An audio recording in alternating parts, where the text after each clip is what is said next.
तो last episode के and पे हमने देखा था कि हमारा योंगम्योंग जो था अब यहाँ पर उस एंशिएंट बीस्ट के साथ फाइट करने के लिए पूरी तरह से तैयार है, क्योंकि यहाँ पर यंग प्रिंस ने उसे इजाजत दे दी है। लेकिन उसने ये भी कहा था कि उसके डैड को जिंदा छोड़ना यानी कि एम्परर को जिंदा बचाना है हर हाल में। तो अब यहाँ पर हमारा योंगम्योंग जो होता है उस एंशिएंट बीस्ट के साथ फाइट करने के लिए पूरी तरह से तैयार होता है, और साथ ही वो कहता है सबसे पहले यहाँ पर इस पॉइजन से ही निपट लेते हैं। तो योंगम्योंग अपने हाथ को सामने की तरफ करता है और अपनी स्पेशल टेक्निक के साथ उस पॉइजन को न्यूट्रलाइज करने की कोशिश करता है, क्योंकि हमारा योंगम्योंग हर तरह की एनर्जी को पॉइजन में चेंज कर सकता है और पॉइजन को चेंज करके उसे नेचुरल एनर्जी में चेंज कर सकता है। तो जैसे हमारा योंगम्योंग जो होता है वहां पर ऑल पॉइजन डिवॉल्विंग टेक्निक को यूज करता है, तो वहां पर जो एम्परर की बॉडी के अंदर जो पॉइजन बीस्ट होता है वो बीस्ट की बॉडी जो होती है और उसका पॉइजन जो होता है हमारे योंगम्योंग के हाथ की तरफ आना शुरू हो जाती है। तो यंग मास्टर पेंग कहता है कि देखो तो जरा यहाँ पर ऐसे लगता है कि जैसे यहाँ पर अलायंस लीडर ने जो और मैजेस्टी की बॉडी के अंदर जितना पॉइजन है उसको पूरी तरह से कंट्रोल कर लिया है। तो हमारा प्रिंस कहता है कि आहिर यहाँ पर क्या करना चाहता है, क्या यहाँ पर हमारे एम्परर की बॉडी के अंदर से सबसे पहले उस पॉइजनस बीस्ट को बाहर निकालना चाहता है। उनकी बॉडी के अंदर से बहुत ही पावरफुल और जबरदस्त काली एनर्जी निकल रही है, लेकिन इसी के साथ ही वो बीस्ट जो होता है वो भी आगे से रेजिस्ट करता है और एम्परर की आंखें चमकना शुरू हो जाती है। तो एम्परर जो होता है वहां पर जोर जोर से चिल्लाना शुरू कर देता है, जबकि माजियोन कहता है कि इस तरह से चिल्लाने से कोई फायदा ही नहीं है, क्योंकि तुम्हारा सारे का सारा पॉइजन इस वक्त मैं यहाँ पर न्यूट्रलाइज करने वाला हूँ, चाहे तुम यहाँ पर कितना ही क्यों ना चला लो। और इसी के साथ ही योंगम्योंग कहता है अगर ऐसी बात है चाहे तुम यहाँ पर जोर लगाने की कोशिश कर रहे हो लेकिन मैं तुम्हें ये करने नहीं दूंगा। और साथ ही हमारा योंगम्योंग जो होता है वहां पर उसको प्योर एनर्जी में चेंज करना शुरू कर देता है। तो वहां पर दोनों तरफ से एनर्जीज आपस में टकरा रही होती है, पूरे का पूरा पैलेस हिल रहा होता है। तो बाहर जो गार्ड्स होते हैं वो सभी लोग काफी हैरान हो रहे होते हैं और कहते हैं कि ये हो क्या रहा है, क्या कोई अर्थक्वेक आया है या फिर यहाँ पर कुछ और हो रहा है। अंदर क्राउन प्रिंस और उसके साथी हैं और इस वक्त एम्परर भी अंदर ही मौजूद हैं। आज यहाँ पर हो क्या रहा है और साथ उन्हें वहां पर एक बहुत ही ब्लैक कलर का ऑरा दिखाई देता है, यानी कि उन्हें वो पॉइजनस बीस्ट की एनर्जी भी दिखाई देती है और वो सभी लोग बहुत ज्यादा घबरा जाते हैं। जबकि अंदर का सीन दिखाते हैं जहां पर हमारा योंगम्योंग जो होता है,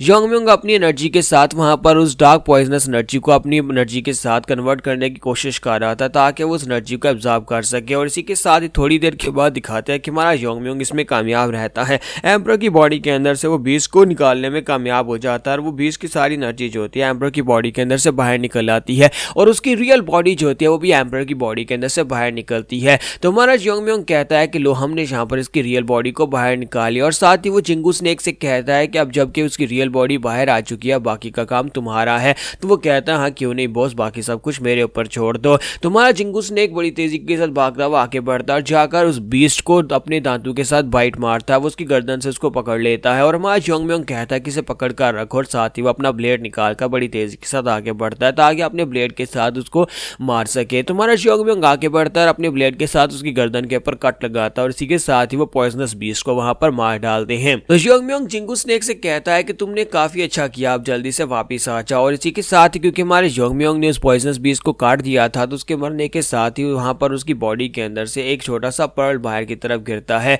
और हमारा योंगम्योंग जो होता है वो कहता है कि हम मुझे लगता है कि यहाँ पर ये हो गया है, क्योंकि हमने यहाँ पर इसको मार डाला और पॉइजनस बीस्ट मर चुका है। तो इसकी बॉडी के अंदर से उसका पर्ल निकला है जो कि उसका कोर एनर्जी सेंटर था, जिसकी वजह से उसको यहाँ पर एनर्जी मिल रही थी। तो बारबेरियन चीफ कहता है कि अपनी आंखों से देखने के बावजूद मुझे यहाँ पर इस बात के ऊपर यकीन नहीं हो रहा मैंने यहाँ पर क्या देखा है। जबकि गार्ड पेंग कहता है कि मुझे खुद यहाँ पर यकीन नहीं हो रहा कि मैं इस चीज से फाइट करने के लिए आगे बढ़ रहा था, जबकि इस चीज से फाइट करना नामुमकिन था। और हमारे योंगम्योंग ने किसी ऐसे को इस वक्त हरा दिया है जो सिर्फ और सिर्फ कभी लेजेंड्स में हुआ करता था, यानी कि उसने कहानियों के अंदर मौजूद इस बीस्ट को अपनी एनर्जी के साथ हरा दिया है। तुम्हारे योंगम्योंग के लिए तो यहाँ पर सिर्फ यही मैटर करता है, लेकिन दूसरी तरफ से क्राउन प्रिंस है, क्राउन प्रिंस के लिए ये मैटर नहीं करता किसने यहाँ पर किसको हराया या किसको नहीं हराया। उसके लिए तो यहाँ पर अपने फादर सबसे अहम है। तो वो अपने एम्परर की तरफ देखता और भागता हुआ उसके पास चला जाता और कहता है फादर फादर क्या आप ठीक है, प्लीज जल्दी से उठ जाएं, अभी वो होश में नहीं होते। तुम्हारा योंगम्योंग उसे कहता है कि नहीं जल्दी होश आ जाएगी, फिलहाल के लिए ये बेहोश रहने वाले हैं। और साथ ही हमारा योंगम्योंग आगे बढ़ता है, जाकर उस स्फीयर को उठाता है, उस एनर्जी बॉल को उठाता है। तो जब वो उस एनर्जी स्फीयर को उठाता है उसे उठाकर महसूस कर रहा था कि इसके अंदर से बहुत ही अजीब सी एनर्जी निकल रही है। तो बारबेरियन चीफ उसके पास खड़ा होता है और उसे कहता है कि यहाँ पर क्या हो गया, मैं तो यहाँ पर मरने वाला था, मैं तो यही सोच रहा था कि आज मेरा आखिरी दिन है, आज मैंने कुछ बहुत ही अजीबो गरीब देख लिया है। तो इसी के साथ चिंगू स्नेक जो होता है वो कहता है कि देखो तो जरा इसका एनर्जी कोर कितना ज्यादा बड़ा है, क्या तुमने पहले कभी यहाँ पर इस तरह के किसी स्पिरिचुअल लेसन्स वाले एनर्जी कोर को देखा है? मैंने तो यहाँ पर नहीं देखा। इसकी एनर्जी कोर इतनी बड़ी है कि ये इसे एक ड्रैगन की तरह बहुत ज्यादा पावरफुल एनर्जी दे सकती है, जिस तरह से यहाँ पर हम लोग पहले भी देख चुके हैं। जैसे हमने तुमने ब्लैक ड्रैगन और इस थंडर ड्रैगन को हराया था, उनकी बॉडी के अंदर से इसी तरह के बड़े बड़े पर्ल्स निकले थे। लेकिन मुझे एक बात की समझ नहीं आ रही कि इसके अंदर से जो ऑमनियस एनर्जी निकल रही है वो बहुत ज्यादा अजीब है और उनके मुकाबले में बहुत ज्यादा भी है। तुम्हारा जिंगुस ने कहता है कि मुझे लगता है कि यहाँ पर इसके अंदर जितना पावरफुल ऑरा और जितनी पावरफुल स्पिरिचुअल एसेंस है, मुझे लगता है कि जो भी ओनर था, यानी जिसने भी यहाँ पर इस स्पिरिचुअल पॉइजन बीस्ट को कंट्रोल किया हुआ था, उसने इसे ठीक तरह से इसको यूज करना नहीं सिखाया था, जिसकी वजह से यहाँ पर इसकी फुल पावर को ड्रॉ नहीं कर पा रहा था।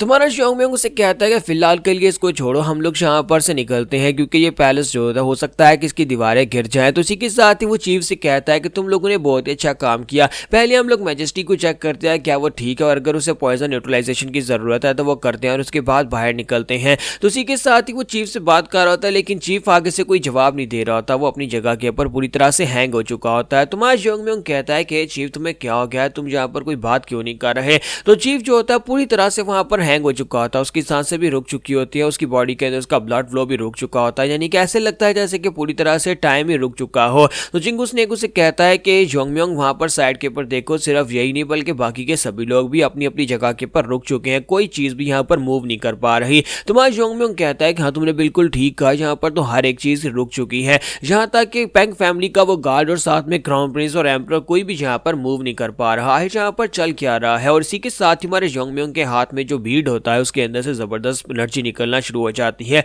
और उस एनर्जी के साथ आसपास के स्पेस के अंदर क्रैक्स पड़ना शुरू हो जाते हैं। जिंगुस ने चिल्लाकर उसे कहता है कि तुम्हारे हाथ में जो भी चीज है, एनर्जी कोर या जो भी, इसको उठाकर फेंक दो क्योंकि इसी के अंदर से ये स्पिरिचुअल एसेंस निकल रहा है और यही यहाँ पर अजीब सी चीजें क्रिएट कर रहा है, इसको फेंक दो। तुम्हारा ज़ोंगम्योंग जो होता है वहां पर उस एनर्जी कोर को फेंक देता है। इस एनर्जी कोर के अंदर से क्या निकलने वाला है और एनर्जी कोर इतना ज्यादा पावरफुल रिएक्शन क्यों दे रहा है, ये हम लोग नेक्स्ट एपिसोड में देखेंगे।